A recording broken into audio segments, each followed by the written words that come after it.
오늘은 이제 요한계시록 20장입니다. 벌써 찾아서 같이 읽겠습니다. 굉장히 중요한 내용이 많이 나와 있는데 오늘 요한계시록 20장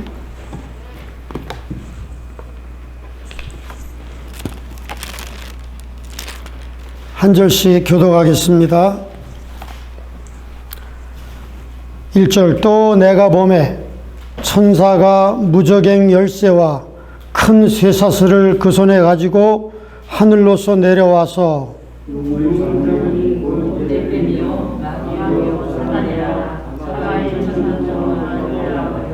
무저갱에 던져 잠그고 그 위에 인봉하여 천년이 차도록 다시는 만국을 미혹하지 못하게 하였다가 그 후에는 반드시 잠깐 노엘이라.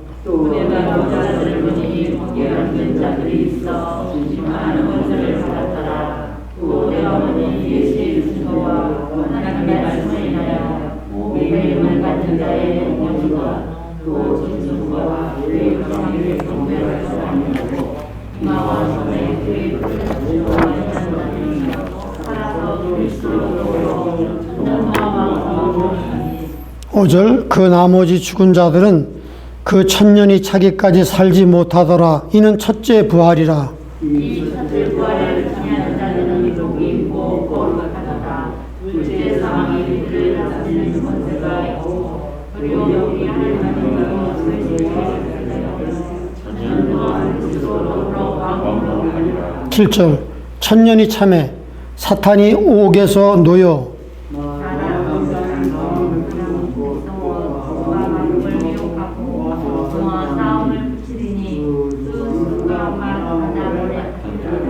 구절 저희가 지면에 널려 퍼져 성도들의 진과 사랑하시는 성을 두루매 하늘에서 불이 내려와 저희를 소멸하고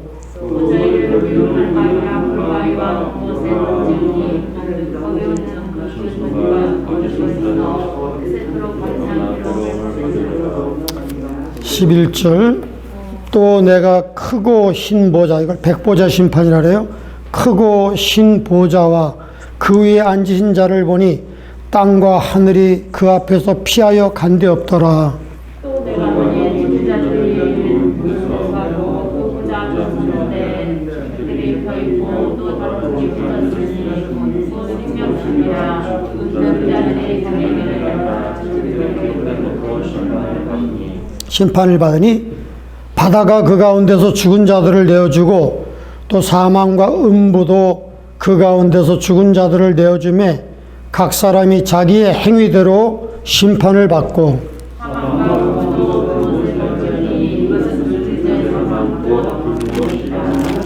15절 같이 읽겠습니다. 누구든지 생명책에 기록되지 못한 자는 불못에 던지우더라. 아멘. 자, 이 20장에는요 천년이라는 단어가 6번이나 나옵니다. 이걸 천년 왕국이라고 그래요. 주님이 이 땅에 오셔서 저 하늘 보좌에서 이 땅을 물론 영적으로 통치하시지만 이제는 직접 세상 나라들을 다 정리하시고 주님이 직접 이 땅에 내려오셔서 직접 통치하시는 거예요.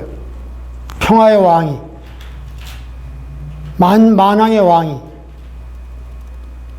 여러분, 그래서 우리 오랫동안 우리 인류가 꿈꿔오던 것이 뭐죠? 유토피아라는 세계가 있잖아요. 황금시대, 골든 에이지. 황금시대를 우리 모든 인류가 수천 년 동안 꿈꿔왔어요. 그 황금시대 유토피아는 어떤 내용이죠? 전쟁이 없는 그 시대. 더 이상 인간이 질병 때문에 고통받고 암으로 죽고 이런 것이 없는 그런 세상.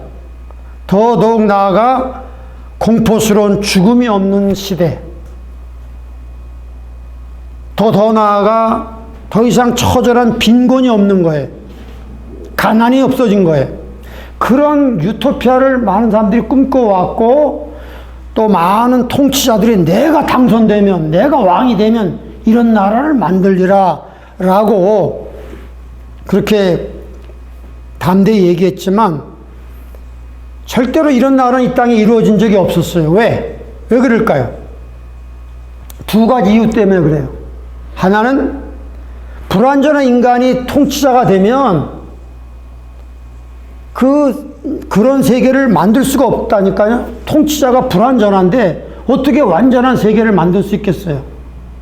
자기도 죄인이고 자기도 흠이 많은 타락한 아담의 후손인데 인간적으로 나라를 권력을 잡았다 하더라도 그런 일을 할 수가 없는 거예요. 자기가 불완전하기 때문에. 두 번째는 이 땅에는 사탄이라고 하는 모든 악과 죄의 근원되는 이 원수 사탄이 이 땅에 막 보이지 않는 영향력을 행사해 갖고 사람들을 죄로 끌고 가기 때문에 사탄이 살아서 있는 동안은 이런 완벽한 세계가 이루어질 수가 없는 거예요.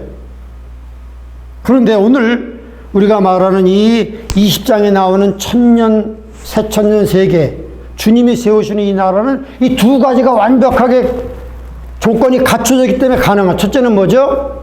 전능하신 그리스도께서 수많은 하늘의 천군과 천사와 성도들과 함께 이 땅에 내려오셔서 이 땅을 다시 새롭게 7년 전쟁으로 7년 그 환란으로 황폐해진 세상을 다시 새롭게 리모델하시고, 두 번째는 오늘 여기 말씀 보니까 힘 있는 천사가 사탄을 결박해서 모든 죄와 불의의 소스가 되는 사탄을 결박해서 무제갱이라고 하는 그 지옥의 가장 그 감옥에 던져 넣는 거예요.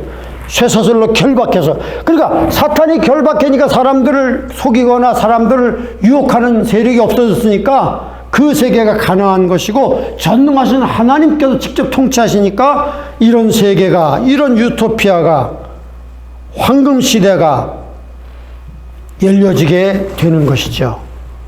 예. 그래서 오늘 이런 새천년 왕국, 뉴 밀레니엄이라고 그래요. 밀레니엄. 밀레니엄이라는 게 천년이라는 세계, 말씀이거든요. 그 새천년 왕국, 라틴어로 그런 천년이라는 뜻인데, 이 새천년 왕국이 이 땅에 반드시 세워져야 할 세 가지 이유가 있는 거예요. 세 가지 이유가 있습니다. 자, 그 이유가 이제 제가 살펴보도록 하겠습니다. 첫째는 뭐냐? 첫째 이유는 왜 반드시 이 천년의 이 평화와 번영의 시대, 이 시대가 반드시 이 땅에 와야 되느냐? 영생 천국이 오기 전에 왜 그래야 되냐? 첫째는 하나님의 불변의 말씀, 예언의 말씀이 실현되어야 되기 때문에 그렇습니다. 하나님의 예언의 말씀은 하늘과 땅이 무너질지라도 하나도 1.1핵이라도 떨어지지 않는다고 말씀했거든요. 그렇기 때문에 이 예언의 말씀이 반드시 성취가 되어지기 때문에 이 시대가 오는 거예요. 이스라엘에 대한 예언, 그 다음에 그리스도에 대한 예언이 반드시 이 천년 왕국을 포함하고 있거든요. 예를 들어서 오늘 제가 묵상 기도할 때 시편 46편을 여러분 낭독했잖아요. 거기도 나와요. 거기도 바로 이 새천년 왕국에 대한 내용이 나옵니다. 저가 저 땅끝까지 전쟁을 쉬게 하시며 활을 끊고 수레를 불사르며 너희는 가만히 있어 내가 하나님 됨을 알지어다. 온 세계에 선포하는 그런 그 날이 바로 천년 왕국이라는 거예요. 그 다음에 시편 2편이 중요하거든요. 시편 2편. 한번 찾아보겠습니다. 그 예언이 실현되려면 반드시 천년의 세월이 필요한 거예요.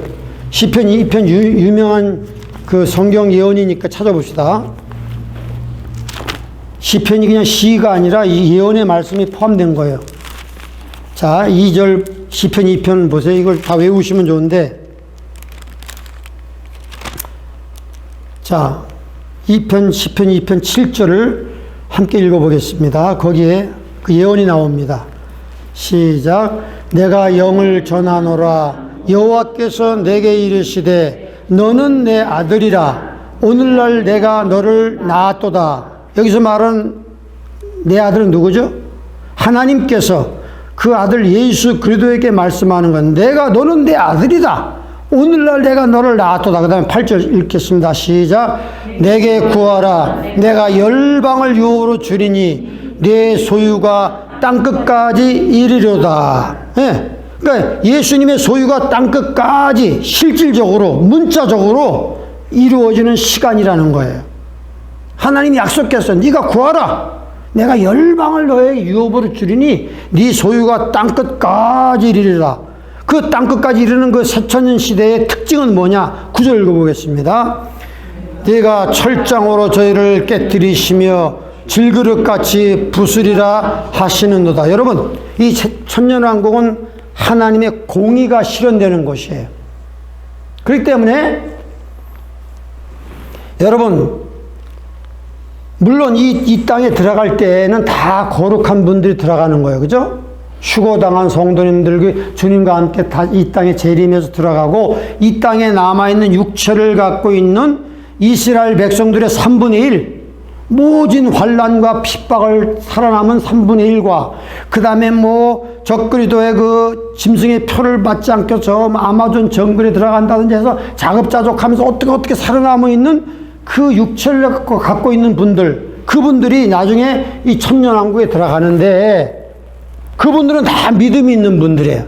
그분들은 거룩한 분들이에요. 그러나 이분들이 들어가서 천년 동안 사람의 수명이 나무의 수명처럼 막 살거든요. 그러니까 이 사람들이 자녀를 낳고 해가지고 그 땅에 엄청난 육체를 갖고 있는 사람들이 인구 폭발이 일어나거든요. 근데 거기서 태어난 사람들 한 번도 예수 그리스도에 대해서 결단을 내린 게 없는 거야. 좋은 환경에서 태어났지만. 그래서 여기서 그 철장 권세로 다스린다는 그 뭘 말하냐면, 만약에 우리는 예수님과 함께 정말 다시 이 땅에 오시고 우리는 이미 그 영광스러운 몸으로 바뀐 거거든요. 우리는 육체가 아니거든요. 신령한 몸을 갖고 있거든요. 우리는 죄를 짓지 않아요. 그런데 육체를 갖고 거기서 태어난 수많은 사람들이 있는데, 그때는 이제 마귀, 사탄을 갖다 하나님이 결박해서 무저갱에 쳐넣기 때문에 더 이상 그 사탄의 유혹이 없는 시대에, 그러나 육체를 갖고 있는 사람들은 아직도 육신을 갖고 있기 때문에 어떤 그 유혹이 있는 거예요. 죄를 질 가능성이 있는 거예요. 그래서 만약에 어떤 사람이 죄를 모여야 한다. 우리가 같이 친구랑 모여가지고 육체를 갖고 있는 사람이 예를 드는 거예요. 우리가 아무나 우리가 함께 모여서 저 은행을 털자. 만약에 그렇게 생각으로 모의를 한다고 하면 지금 이 땅에서는 어떻게 돼요? 아무도 그걸 제재할 수가 없는 거야. 생각한도 모의 단계에서 어떻게 그러니까 이 땅에서는 그 사람들이 모여가지고 그 뱅크에 가서 권총을 들고 강탈을 해가지고 결과가 나오면 그때 그 결과와 증거를 가지고 심판하는 거지, 이 땅의 법이잖아요. 그런데도 여러분, 이 땅의 법에는 너무 허점이 많아가지고 수많은 죄악을 지은 사람들이, 미제 사건이 그렇게 많잖아요. 미제 사건이. 그러니까 얼마나 완전 범죄라는 것이 뭐 있다고 하는 얘기 듣지만은, 이 땅에서는 그 심판으로 그런 잘못된 걸 행위가 있으면 증거가 있으면 법의 심판을 받게 되죠. 그렇지 못하면 너무나 많은 미제 사건이 있는 거. 그런데 이 천년왕국에는 모든 정말 놀라운 번영의 시대, 모든 사람들이 다 그 자기 무화과 나무 밑에 앉아가지고 어디 가서 누구에게 가서 노동을 하는 게 아니에요. 다른 사람에서 일하는 사람인 게 자기 자체의 그런 안전한 그런 경제권을 갖고 있는 거예요. 그러니까 우리가 주님과 함께 이제 주님을 보좌해서 이제 거기서 제사장과 그런 분봉왕 같이 이렇게 다스리는 계층이 되면, 만약에 의의 경찰관이 되는 거예요. 저 사람들이 그런 악한 모의를 한다 이거야. 육체를 갖고 있는 사람. 그러면 우리가 딱 가서, 헤이 형제, 지금 무슨 생각하고 있는 거야? 그러면 안 돼. 딱 거기 생각하는 단계부터 가서 딱 그 마음과 생각 우리가 읽고 다 경찰관이 그렇게 하는 거예요. 만약 그런데도 그런 경고를 줬는데 불구하고 계속 그 일을 실행해 옵니다. 그대로 질그릇까지 깨트려 버리는 거예요. 그러니까 강요된 의가 있는 거예요. 공의. 이 땅에서는 그런 일이 없어요. 어떻게 생각하는 걸 누구 알 수도 없고, 증거가 나타나고 증거가 없으면 죄를 줄 수도 없고, 이런 불완전한 그런 사법 시스템이 이 땅에 있지만, 그 천년왕국이 되면 아까 시편 2편에도 그가 철장으로 다스리고 철장으로 깨트리리라 그렇게 말했거든요. 그 주님의 그 통치와 공의로운 그런 통치를 받기를 원치 않는 사람은 깨져버리는 거예요. 거기는 의가 강요된 장소란 말이죠. 예. 그러니까 더 이상 죄가 없어요. 더 이상 전쟁이 없어요. 더 이상 가난이 없어요. 평화와 번영과 완벽한 그러한 인바이러먼트, 더 이상 오염이 없는 그런 시대가 바로 이런 시대라는 것이죠. 그러니까 아까 말했듯이 예언이 실현되기 위해서 이 예수님께 하나님께 너는 내 아들이라. 내가 오늘날 너를 낳았다. 너에게 구하라. 내가 열방을 너에게 유업으로 주리니 땅끝까지 네 소유가 이르리로다. 이런 하나님에 대한 하나님의 예언의 말씀이 반드시 성취되려면 천년왕국이 있어야 된다는 것이죠. 두 번째는요, 이스라엘에 대한 예언입니다. 누가복음 1장 30절 보면 이런 말씀이죠. 천사가 마리아가 잉태했을 때 나타나서 마리아야 두려워하지 말라. 네가 하나님 앞에 이 은혜를 입었느니라. 너에게서 태어날 그분을 예수라 하라. 이렇게 말씀했거든요. 이는 그러면서 말씀하시길 그 천사가 어떻게 말하냐면 저가 큰 자가 되고 지극히 높으신 이 아들이라 일컬을 것이요 하나님께서 그 조상 다윗의 위를 저에게 주시리니. 그게 뭔 뜻입니까? 다윗의 보호자를 메시아인 예수님께 주리니 영원히 야곱의 집에 왕노로 타실 것이며 그 나라가 무궁하리라. 그러니까 예수님이 오시면 다윗의 보호자에 앉아서 이스라엘을 다스릴 거라는 거예요. 근데 예수님이 그런 적이 없어요, 세상에서. 그잖아요. 십자가에 달려서 비참하게 돌아가셨지 그렇게 왕처럼 다스린 적이 없다니까요. 그 시대가 온다는 거예요. 이스라엘 예루살렘에서 다윗의 보좌에 앉아서 다스리는 그러한 약속이 성취가 되려면 반드시 이 천년 왕국이 건설되어야 되는 것이죠. 두 번째 이 이유가 있습니다. 이 천년 왕국이 반드시 존재할 이유가 두 번째는 뭐죠? 로마서 8장에 나와 있습니다. 자, 로마서 8장을 찾아보세요. 중요합니다. 로마서 8장. 거기 보면 세 가지 탄식이 나와 있습니다. 세 가지 탄식. 하나는 성령의 탄식이 있어요. 성령이 탄식하는 거예요.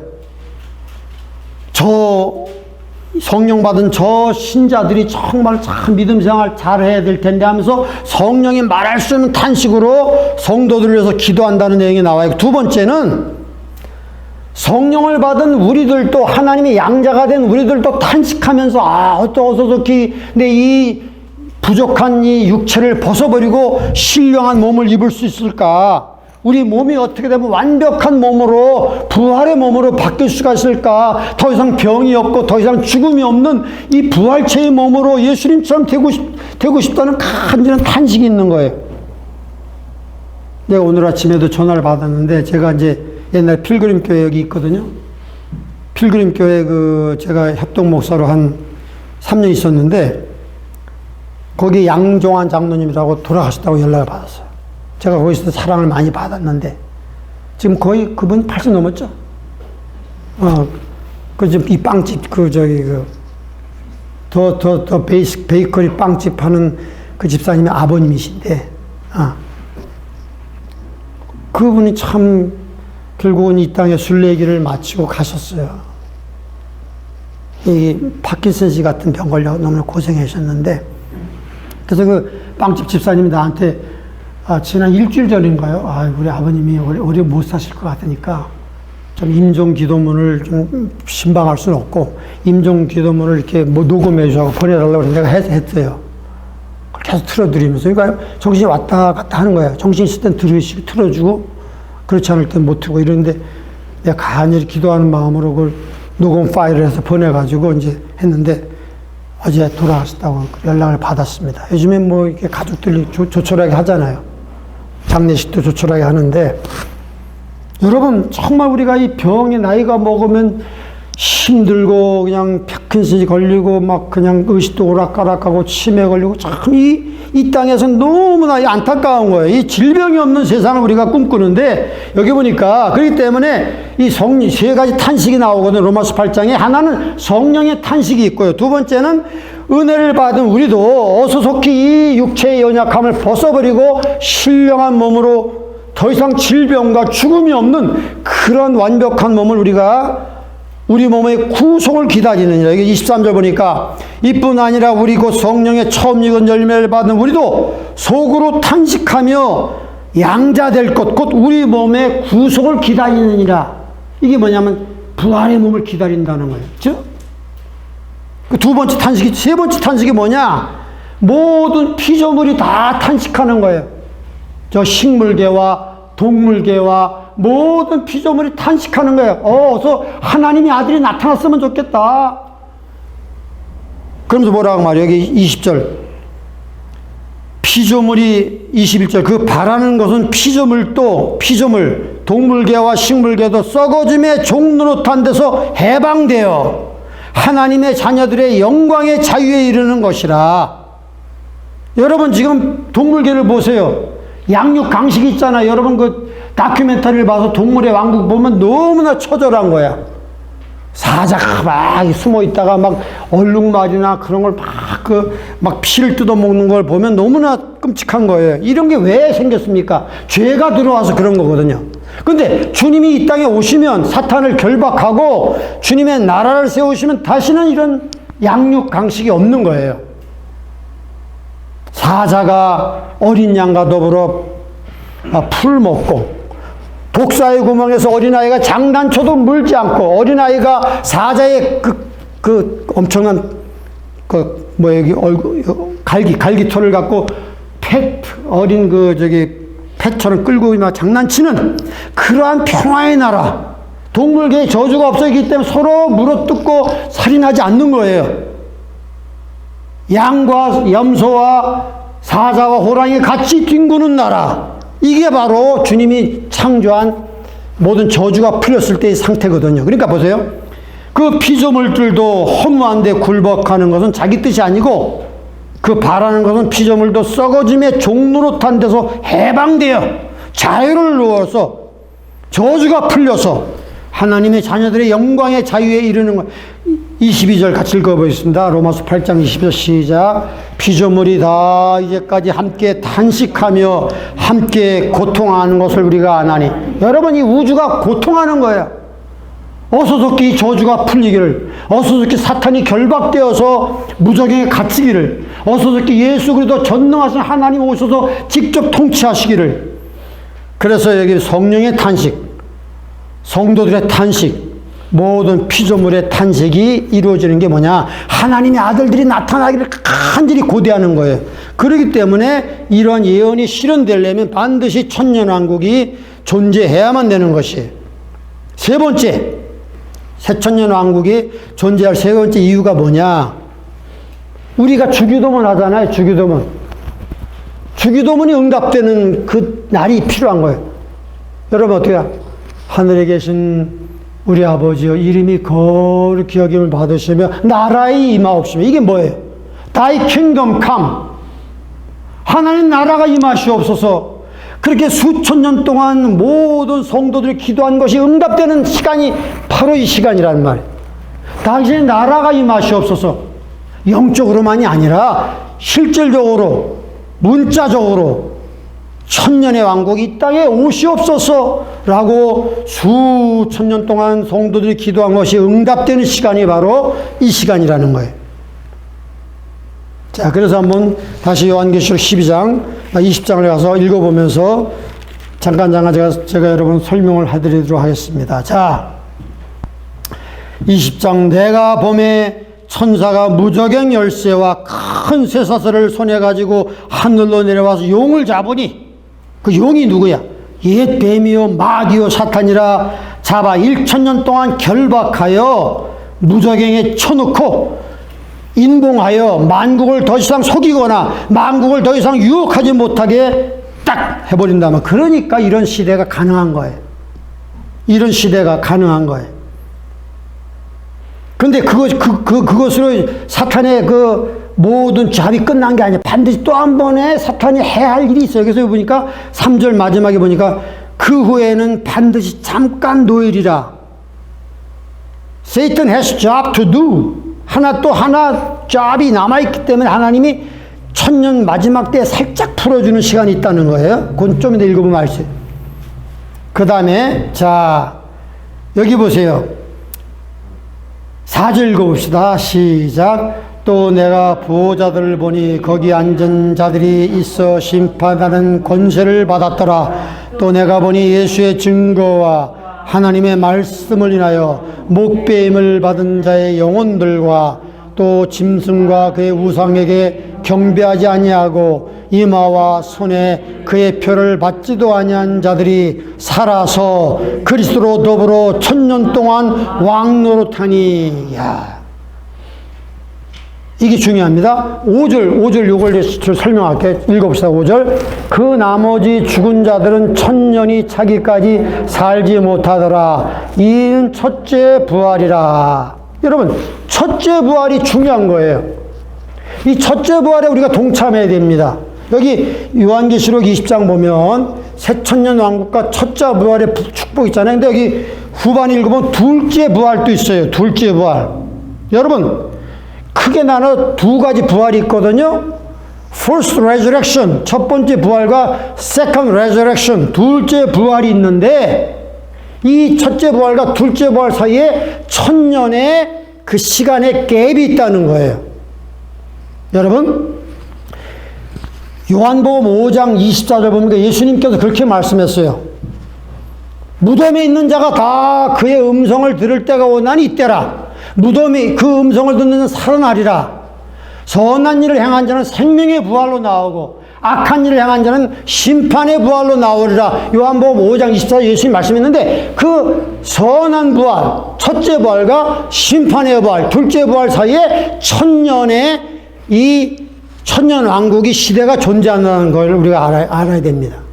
자, 그러면 여러분, 이 첫째 부활에 대해서 많이 오해하는 분들이 있거든요. 오해하는 분들이 있어요. 자, 6절 말씀 읽어봅시다. 이 복 있는 자, 첫째 부활에 참여한다는 것 읽어봅시다. 시작. 이 첫째 부활에 참여하는 자들은 복이 있고 거룩하도다. 둘째 사망이 그들을 다스리는 권세가 없고 도리어 그들이 하나님과 그리스도의 제사장이 되어 1000년 동안 그리스도로 더불어 왕노릇하리라.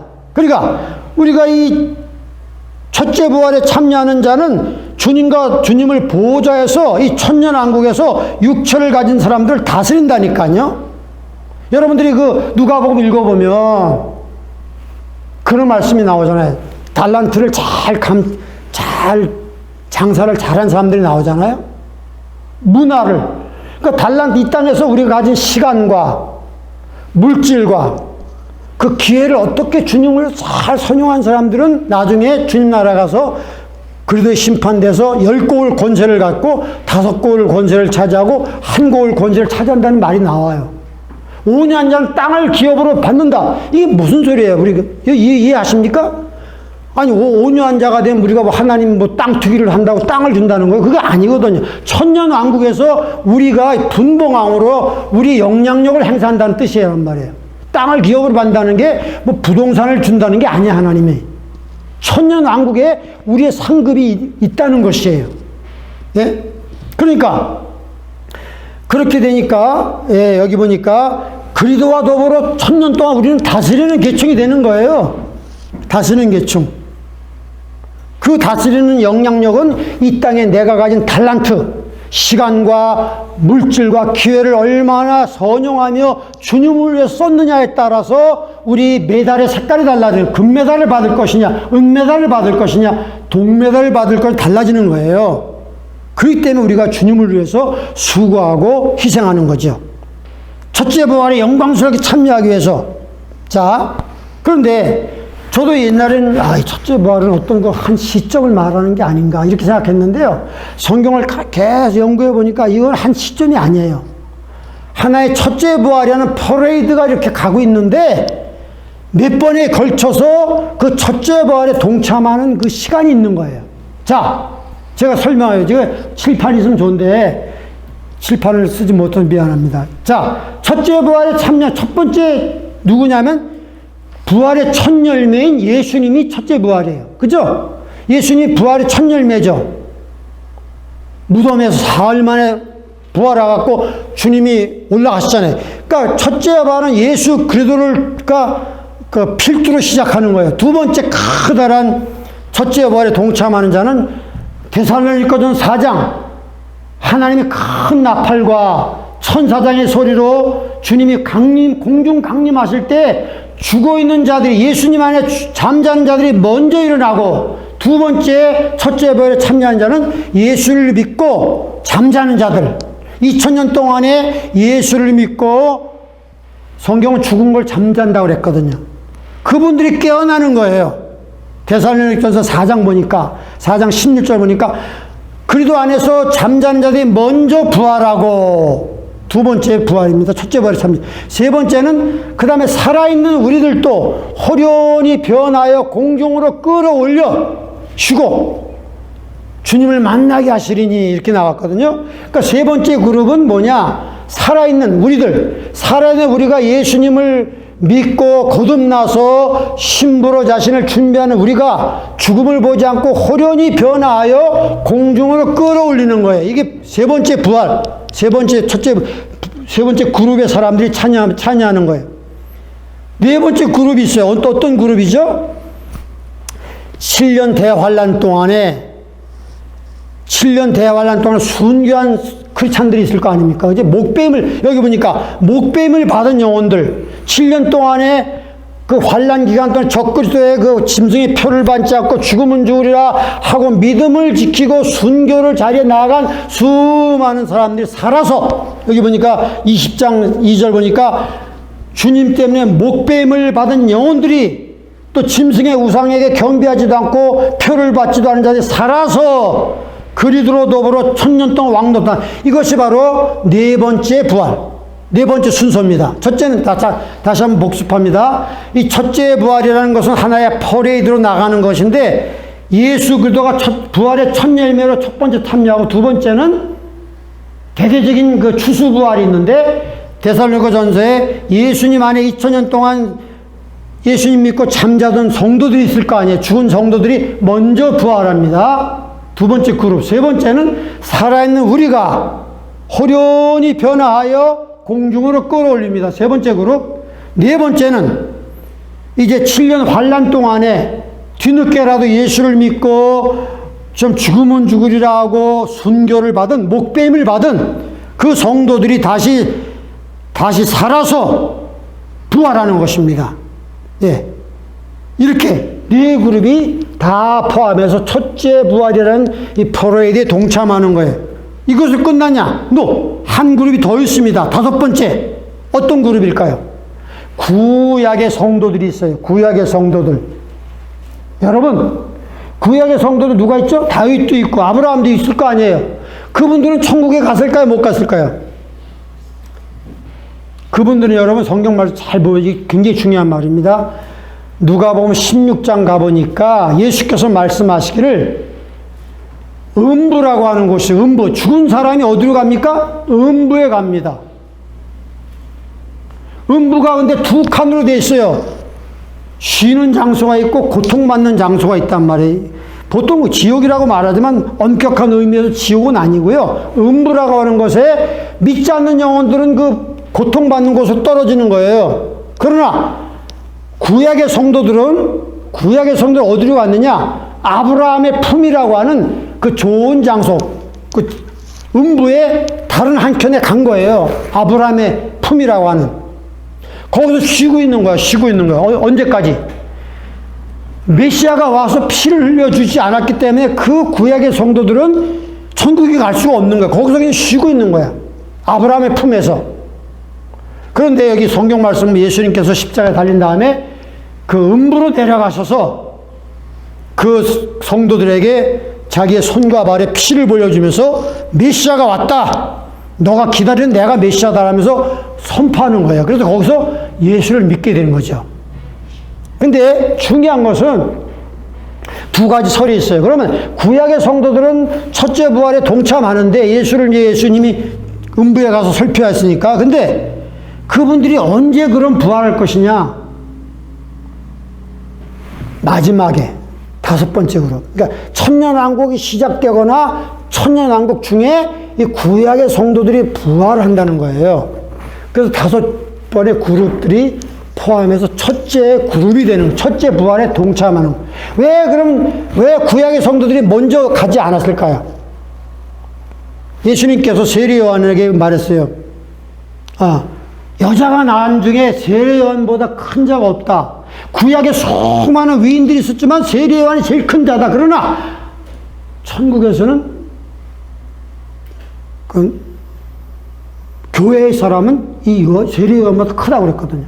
그 이해가 안 가는 거예요. 그렇기 때문에 아마도 구약의 성도들은 이렇게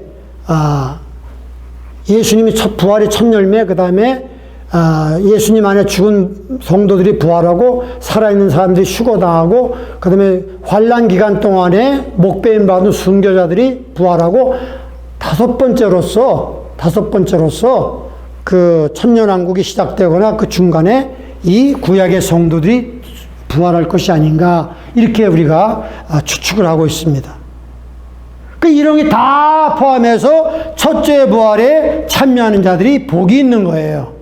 그들이 그리스도와 더불어 1000년 동안 육체를 갖고 있는 사람들을 다스리는 거예요. 이거 감히 상상할 수 없는 엄청난 축복을 우리에게 허락해 주는 거죠. 근데 내가 영향력을 끼칠 수 있는 것은 내가 이 땅에서 얼마큼 달란트를 잘 남겼느냐, 내 시간과 물질과 내 기회를 얼마만큼 주님을 위해서 잘 봉사하고 섬기냐에 따라서 5고을 권세, 3고을 권세, 2고을 권세를 차지하는 그런 누가복음 19장에 문화의 비유도 나와 있지만 천국 간다고 다 똑같은 게 아니란 말이에요. 상급이 다르다는 거예요. 메달의 색깔이 다르다는 거죠. 자, 그러면 이렇게 왕노릇하리라 그러면서 여기서 말하는 그 질그릇가처럼 철장 권세를 다스리는 하나님의 공의가 집행되는 그러한 시절이 나오고 엄청난 인구 폭발이 일어난다고 제가 말씀드렸죠. 육체에 가고 있는 사람들이 1000년을 살기 때문에 계속 애기 낳아서 몇 년 안에 이 땅에 엄청난 인구 폭발이 일어나게 되는 거예요. 그런데 7절 봅시다. 7절 봅시다. 인류의 마지막 또 하나의 전쟁이 나와 있어요. 시작. 1000년이 참에 사탄이 그 옥에서 놓여 나와서 땅의 사방 백성 곧 곡과 마곡을 미혹하고 모아 싸움을 붙이리니 그 수가 바다 모래 같으리라. 9절. 저희가 지면에 널려 퍼져 성도들의 진과 사랑하는 성을 두르매 하늘에서 불이 내려와 저희를 소멸하고 또 저희를 미혹하는 마귀가 불과 유황불에 던지리니 거기는 짐승과 거짓 선지자가 있어 세세토록 밤낮 괴로움을 받으리라. 아멘. 여러분, 우리가 알고 있는 음부지옥 있잖아요. 음부지옥. 그것은 파이널한 데스티네이션이 아니에요. 그것도 임시초소예요. 구약의 성도들이 음부에 쉬는 장소에서 쉬다가 예수님을 이제 만나 뵙고 이제 구원받아서 천국에 가는 것 같이 그 고통받는 장소가 있잖아요. 그것도요, 영원한 그 파이널 데스티네이션이 아니란 말이에요. 영원한 마귀와 마귀를 쫓는 자들이 가야 할 곳은 불못이란 말이에요. 불못. 그러니까 이 음부도 나중에 여기 음부에 있는 모든 영혼들이 다 1000년이 지나면, 천년왕국이 다 끝나면 다 부활시키는 거야. 바다에서 죽은 자들 다 부활하고 음부에 있는 영혼들도 다 부활시켜가지고 여기 보니까 백보자 심판 아래서, 자 11절 읽어보세요. 11절 시작.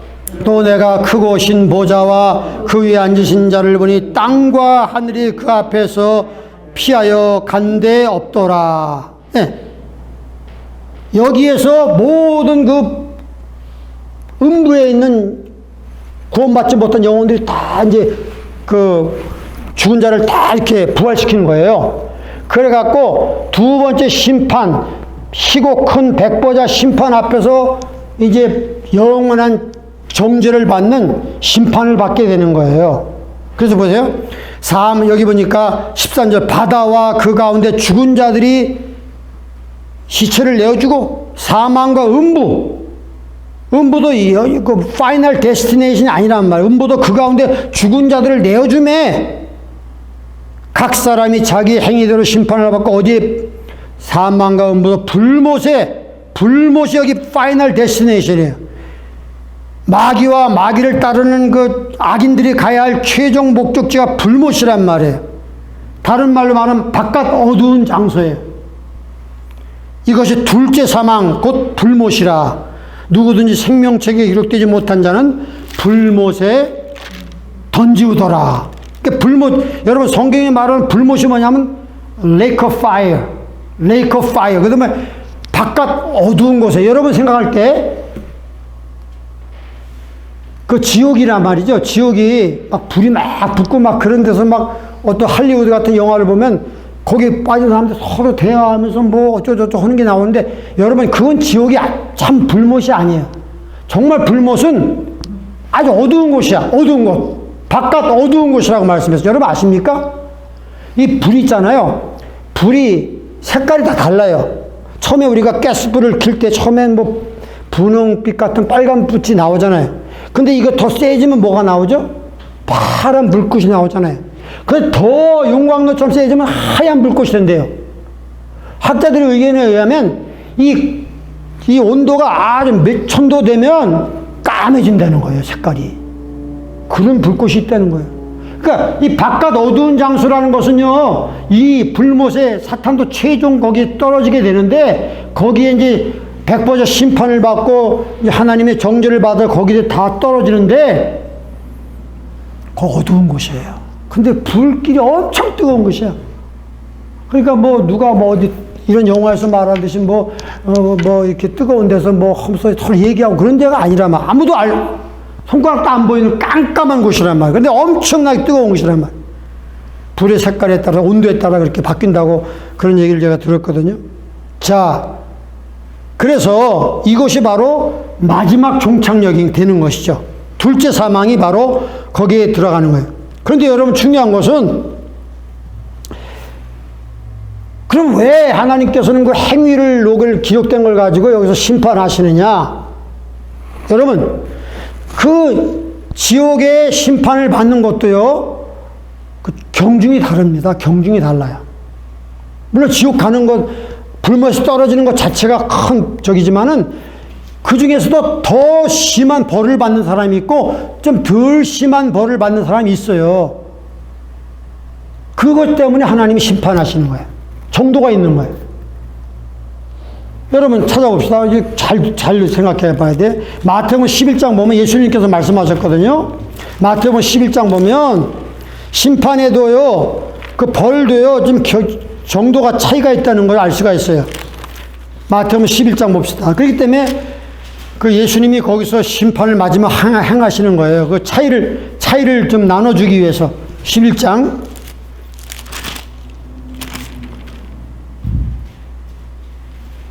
자, 20절을 보면 이런 말씀이 있습니다. 잘 분별해야 됩니다. 예수께서 권능을 가장 많이 베푸신 고을들이 회개치 아니하므로 그때 책망하시되, 예수님 책망하시는 거예요. 21절 읽어봅시다. 시작. 화 있을진저 고라시나, 화 있을진저 베세다야, 너에게서 행한 모든 권능을 두로와 시돈에서 행하였다면 저희가 벌써 베옷을 입고 체에 앉아 회개하였으리라. 이 두 도시에서는 엄청난 주님의 능력을 행했는데도 믿지 않는 거예요. 그러니까 너희들의 심판이 더 심하다고. 22절 읽어봅시다. 시작. 내가 너에게 이르노니 심판날에 두로와 시돈이 너희보다 견디기 쉬우리라. 그 심판을 받지만 그 정도가 차이가 있다는 거예요. 중요한 겁니다. 그러니까 우리가 그리스도의 빛을 많이 받았으면 하나님께서는 많이 받은 자에게 더 많이 달라고 한다 그랬어요. 두려운 거예요. 그러니까 우리가 하나님 은혜를 많이 받았으면 거기에 상응한 어떤 그 행동이 있어야 되고 그런 섬김이 있어야 되는 거죠. 빛을 많이 받았는데 그 빛을 잊어버리고 그 빛대로 살지 못하면 더 큰 심판이 있다는 거예요. 좀 두려운 말씀이긴 하죠. 그 작은 능력을 가지고 우리가 잘 그걸 지키는 게 중요해요. 많은 능력을 주시옵소서 막 그래갖고 나중에 감당 못하면 나중에 더 큰 그 책망을 받거든요. 그렇기 때문에 이 백보자 심판에서 예수께서 만민을 다 부활시켜갖고 악인들을 심판할 때도 그 정도의 차이가 있다는 거예요. 그 죄악의 그 정도에 따라서 주님이 공정하게 공정하게 심판을 나눠주신다는 것을 말하고 있습니다. 예. 그래서 오늘 우리는 이런 첫째 부활이라고 하는 것이 어떤 한 특정 역사의 시점을 말하는 게 아니라 하나의 퍼레이드 같이 예수님으로 시작해서 쭉 이어지는 첫째 부활에 참여하는 자에게 복이 있고 거룩하다고 말씀했는데, 우리가 이 영광스러운 나라에 다스리는 계층으로 들어가기 위해서 우리가 잘 준비하고 달란트를 잘 남겨야 될 줄로 믿습니다. 기도하십시다. 사랑하시는 주님, 오늘 놀라운 주의 말씀을 통해서 다시 한번 우리가 어떻게 우리 역사가 마무리될 것이며 어떻게 주의 나라가 이 땅에 천년의 영광스러운 나라가 세워질 것인가를 살펴봤습니다. 1.1핵이라도 땅에 떨어지지 아니하고 반드시 성취가 되는 하나님 말씀을 믿기에 우리는 소망 중에 또 경건한 두려움을 가지고 이 나라를 바라보면서 신앙생활 하기를 원합니다. 주님을 기쁘시게 섬기길 원합니다. 우리의 받은 달란트와 시간과 물질을 주님을 나라를 위해서 잘 사용하기를 원합니다. 주님, 은혜 위에 은혜를 내어주시고 피조물들이 고대하는 탄식하는 이 영광스러운 나라가 반드시 역사 속으로 지금 걸어 들어오고 있는 줄로 믿습니다.